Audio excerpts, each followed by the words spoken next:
Let me ask you this question: why don't we still have robotic grasping arms at home already? Yesterday we had a conversation where you were talking about uncertainty and how it uh, impacts the design of a robot, for instance. Yes, well,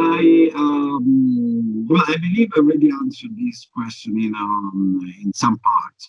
Yeah, The key is that manipulation requires to generate contacts with the world, and there is uncertainty in the sense that most of these interactions cannot be predicted because there are a lot of variables we cannot measure, right? yeah, So lack of measuring variables, lack in the model of, some particular value you should assign to that particular variable. So your model does not know what is going to be the outcome because you don't know um, what are the, coefficient of frictions or, this kind of stuff. Um, if you have a pile of objects, for example, you take the one from the top, uh, predicting if they are going to fall and how, it's very tough problem. Not even our brain can actually solve this problem, right? We can understand when something might fall, right? yeah, But yeah. predicting exactly how that is going to happen is going to be very difficult, right? So we have limitation ourselves. But I think the biggest limitation now is a technical, is I told you there is these three-dimensional topics for research in Yeah. robotics. Uh, the perception part is not just only, a camera watching an object, understanding that is a glass and the other is a guitar or whatever.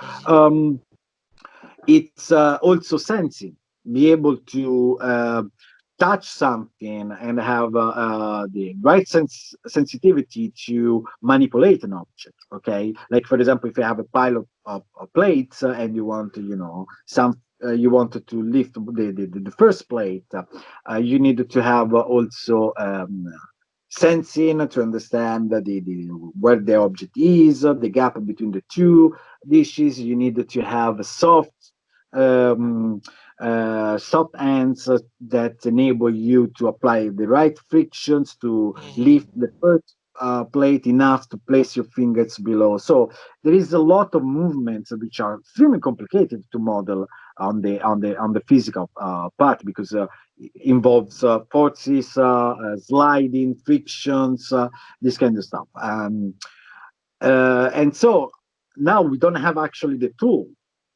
to do that. Even if we could model in simulation on a particular defining a bunch of these variables, and we could have in simulation something like that. In practice, we don't have a robot to do that. So there are limitations. Okay. And for that reasons, these three axes are moving at a different speed rate because technology does not advance in all these directions at the same time. And Okay. some can be advanced by using simulations and recreating worlds where we can test our hypotheses. In some other cases, if you don't have the technology, the hardware technology, you don't move forward.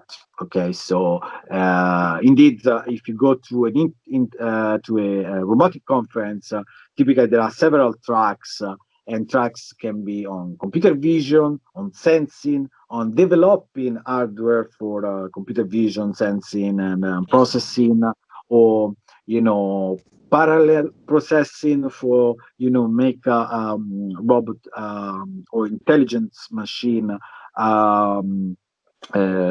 faster. There is decision making. There is how you can learn from data, how you can extrapolate a particular hidden pattern from raw data, and this kind of stuff. So it's really 360 degrees. It touches many different aspects of the problems. But unfortunately, not all of these tracks go at the same rate. So sometimes these create limitations for the real application. Well, sometimes, most of the time. Okay.